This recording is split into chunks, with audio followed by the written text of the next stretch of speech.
along the path are going to have to be pulled. Oh, the dogs are eating grass like crazy. Yes, before they mature. Otherwise, I'll have to cut all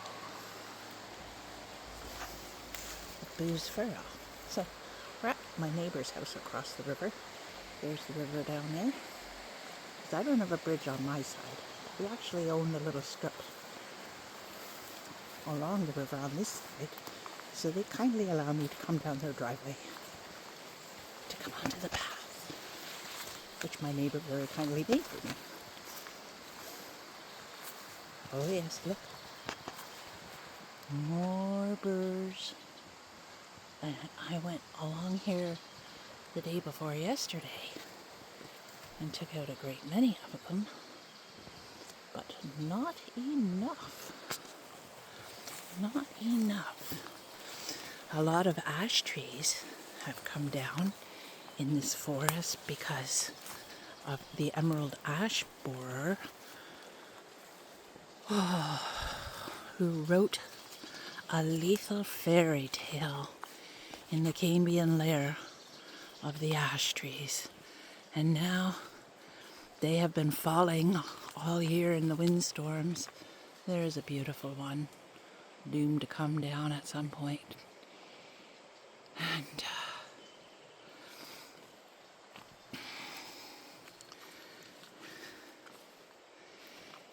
yes, so there's another one.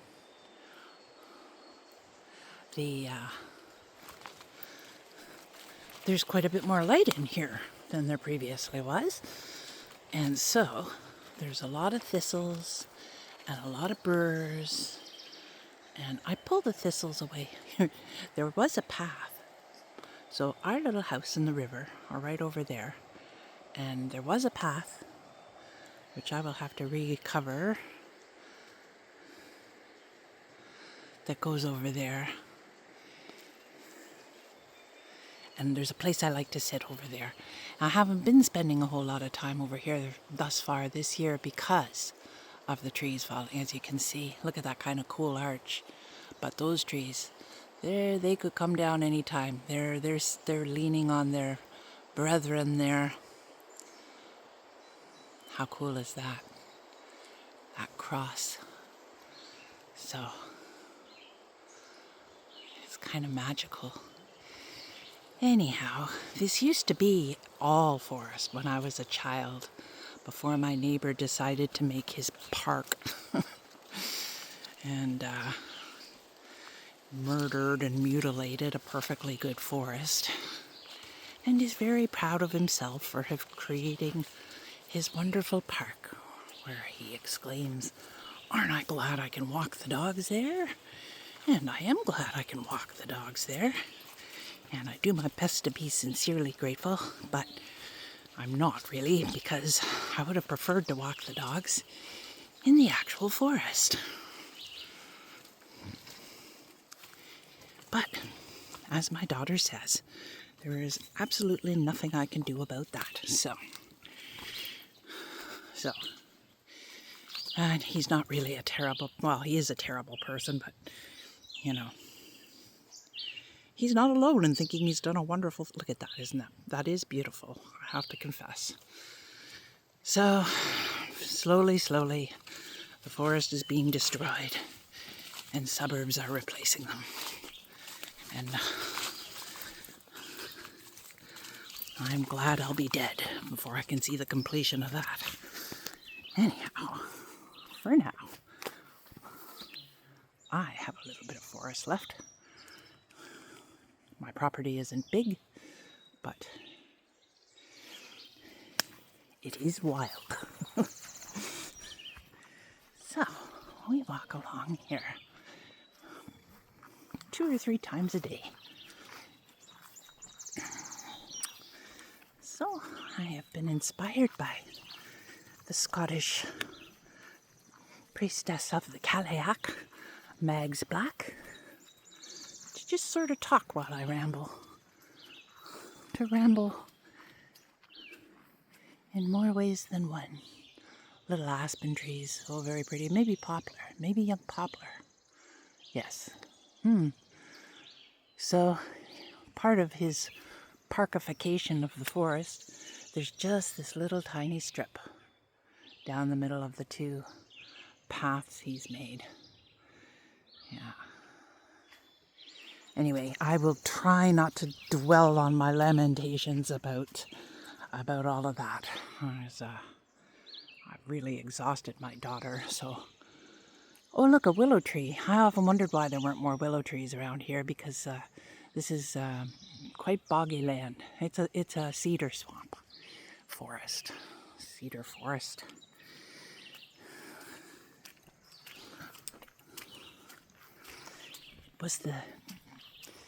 It was a place of great safety all through my childhood. I was a very odd, bullied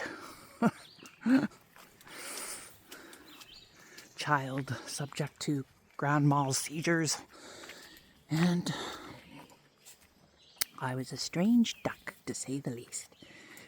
And up here where my grandparents lived, I felt very safe, primarily because the forest does not welcome human beings, certainly not this forest.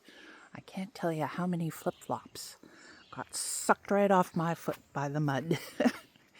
And it made me quite gleeful every time that it happened, because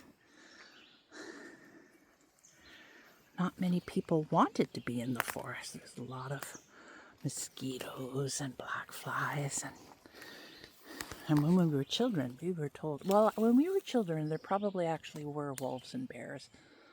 Every now and then people think they see a bear or a wolf, and maybe there are. There is still a lot of forest here, but it is starting to dwindle. The dogs love it here. Yes, they do.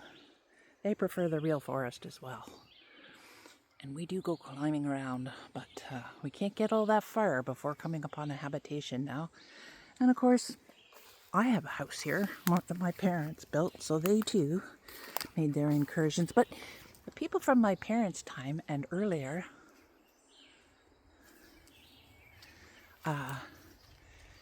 built mostly cottages to begin with, and they cleared the trees that might fall on their house, fair enough, but that's about it, you know. The people that originally moved here really loved the forest. The people that move here now, in Canada, disgracefully, criminally, I couldn't understand. I kept saying to my husband, you know, why would you move to the forest and then cut all the trees down? Like, why would you move to the forest if you didn't love the forest? And he said that it's cheaper. It's cheaper to buy forest than cleared land because you have to clear the land. And I think that in this time of ecological crisis, that is such a disgrace. You should have to pay like 3 times as much for forest so that only people who aren't going to cut the forest down buy the land. Buy the land. What a ridiculous nonsense, all of that. Anyway, I did say I wasn't going to rant, didn't I? Yes, I did. All right, no ranting. I gotta move on too, because kind of the point of this little ramble was to show you the other apple tree that I didn't film yesterday. Yes, we had storms. Storms.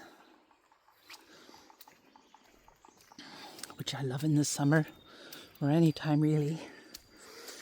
So I felt very safe here as a child, precisely because there were no people. It wasn't easy. It used to take... So the walk I'm taking now, we used to do it when we were children. I had 6 cousins. We all hung out in the summer here. And not this pond, but the next one we'll get to. It used to take us all morning to get to it, climbing through the forest. And now it takes like 5 minutes. So this is my neighbor's little pond that he made. Might have been here. I don't think it was. This was all very swampy. Still is in there, and he's busily draining stuff. He assures me he has no plans to sell it to developers, but who knows? Yes. So,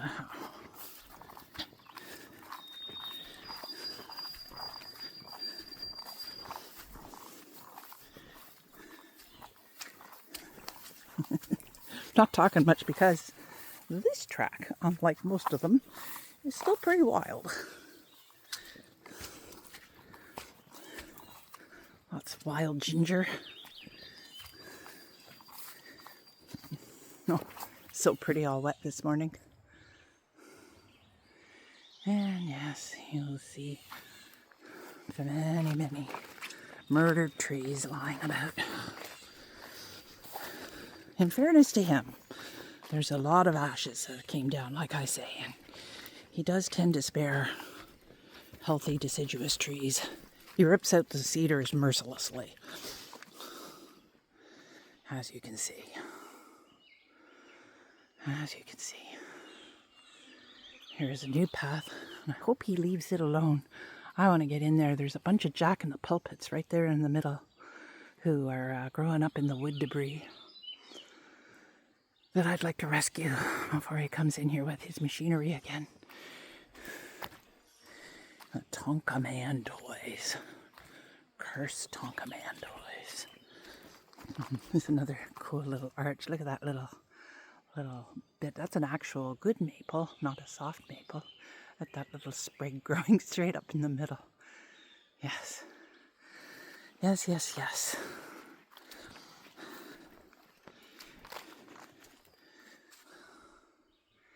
Yeah, it looks like he's started to clear the carnage somewhat.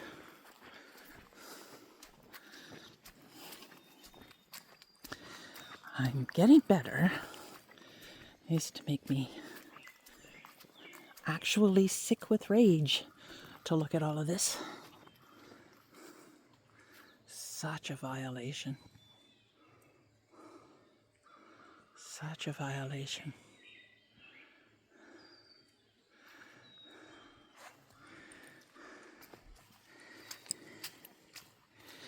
It triggers a lot of childhood stuff for me, as my daughter tells me.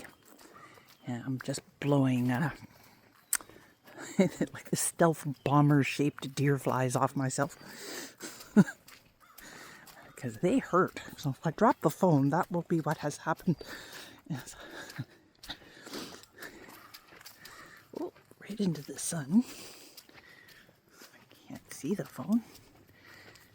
I just see my own reflection in the phone. Oh, maybe I'll get a good shot of a deer fly. I sprayed a little Deep Woods Off on my hair. I don't put it on myself because the dogs, I don't want the dogs to lick it off me. Go on, you. Go on. Deer fly. They're actually quite attractive in a sinister sort of way. Okay. Lovely little birch. Lovely young birch. Just the lonely one. Oh no, there. She has her sisters over there. Very beautiful.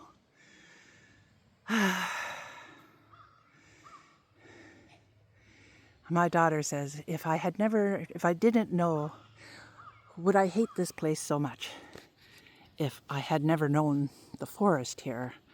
And I guess the answer, if I'm absolutely truthful, is no. This is a great, great place for the dogs. I don't deny that. And I am grateful, very grateful, that he lets me walk the dogs here because the road up here is murderous. Oh my God. People in pickup trucks that just, you'd think it was the Indy 500 for pickup trucks on the little Hockley Road. But yeah, so I'm very happy to have a safe place to let the dogs off leash. Having them off leash on the road is out of the question. A dog just down the road was murdered not too long ago this winter. And I found, oh my God, just 2 weeks ago, there was a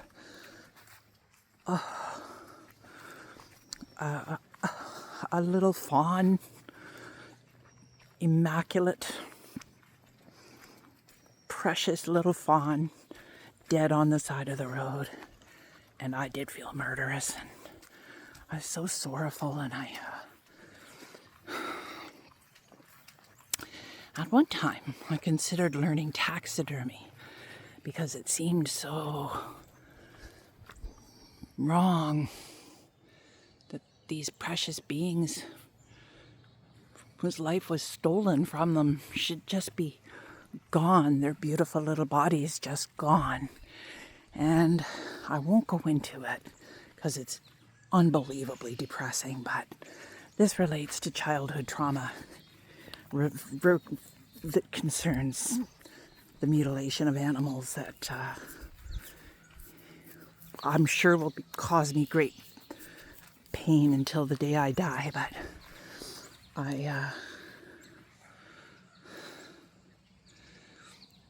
I didn't, so sometimes for a long time I would freeze poor little animals I found on the road, thinking maybe one day I would taxidermy them, kind of the way Polly Morgan does, who I think is just a brilliant artist. I don't actually own any taxidermy because I have such complicated feelings about all of that. So I stopped doing that. One day I just realized that, yes, draining, this should be a sacred well, but it is a sacred well, but kind of a captive one.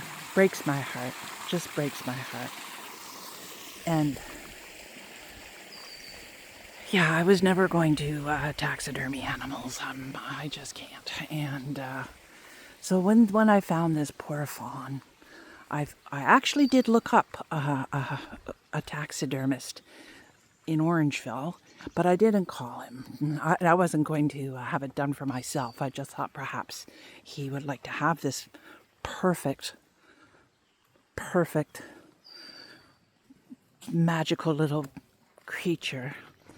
But I just couldn't. I just didn't think that was right either. So I carried the fawn into the forest and just laid it in a sheltered place. And thought perhaps it was best that it just stay where it was from. So that field used to all be forest. Or there. Yeah. Yeah. And this, where we live, where this village is, there's a plaque in it's a tiny, tiny village still, although it's, lousy with rich people now. There's a plaque that says that the main road it was established, the town was established in 1862, I think. That's not really all that long ago when you think about it. And the road that runs through it was an Indian trail, Ojibwa people, native people, not Indian. The native tribe was Ojibwa, and which Chris is an Ojibwa person, half Ojibwa, half Italian, and there we are. So the field, the forest, what's left of it is so beautiful. Anyway, this pond has always been here. I think it's a lot bigger now because of all, these neighbors of mine draining it. Oh, did you see that? I wonder if you saw that. There's a great blue heron over there.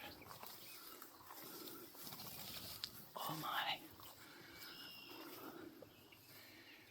Oh my, oh my. But we won't go any farther. We won't disturb anyhow. This is a sacred place to me. That forest over there goes on for a fair way.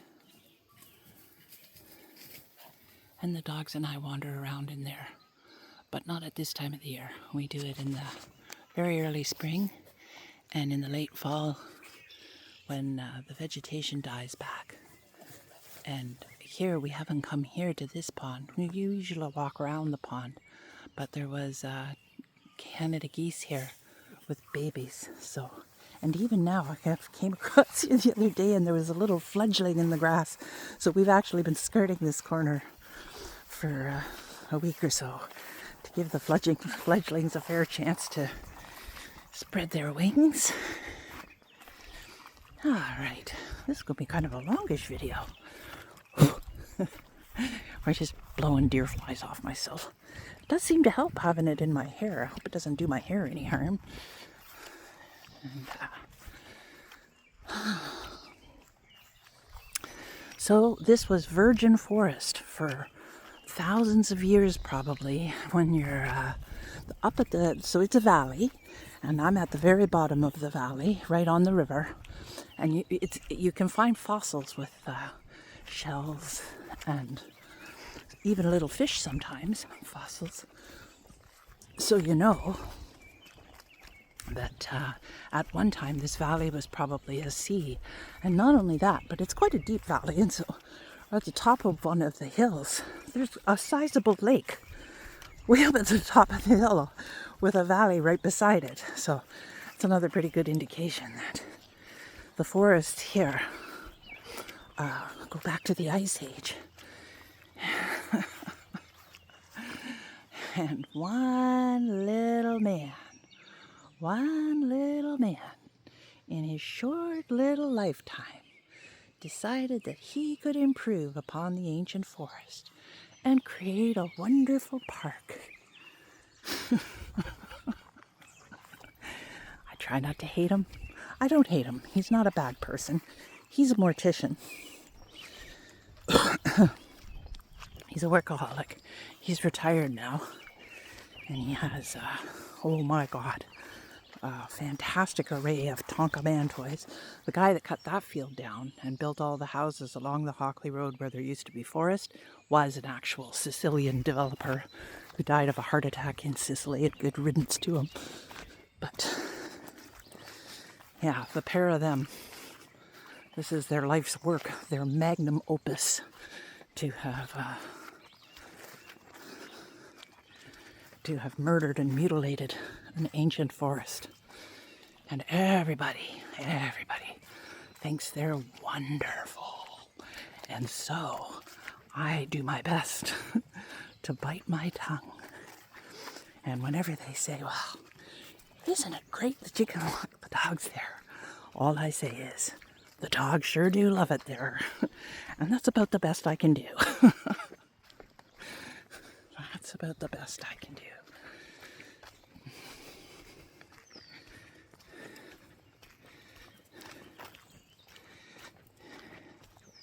We used to roam everywhere when we were kids here. It was mostly, as I said, little ramshackle kinds of cottages and farms, big farms. And we used to just sort of ramble at will. I'm sure we were trespassing then too, but now as a grown-up, I feel a little weirder about trespassing in those fields. And when I first moved up here full time, I did do that, just like I did as a child. And I got kind of yelled at a few times and felt so mortified that I, tempted though I am, I only do it very rarely now. Yes. Yes. Oh, there they are. Just a few of the Tonka Man toys. He has a little sawmill here. A little sawmill, if you can imagine. There it is. Cages for the wood. The murdered wood. Yeah, here's his little sawmill.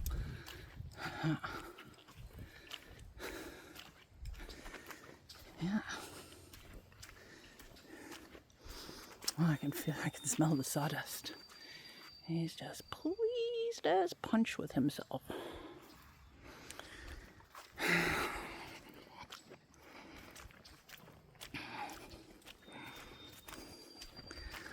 Yeah, he is both an evil money person and a machine guy. Two of my least favorite things in all the world.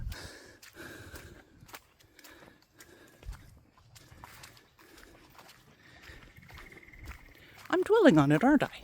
Let me reiterate. I do hate him sometimes. I can't help it on behalf of the forest, but in truth, I do not. I do not really hate anybody. I hate the destruction of the natural world.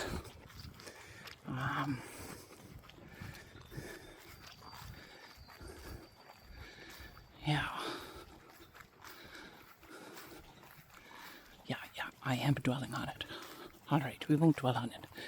Today, I am going to do some gardening. I am going to prepare the garden here at Hockley. Will still be pretty extensive, but not as extensive as the garden we had at Demon's house in the city that I'm in the process of taking apart right now because he's not up to maintaining it, and I don't want to have to go there every week.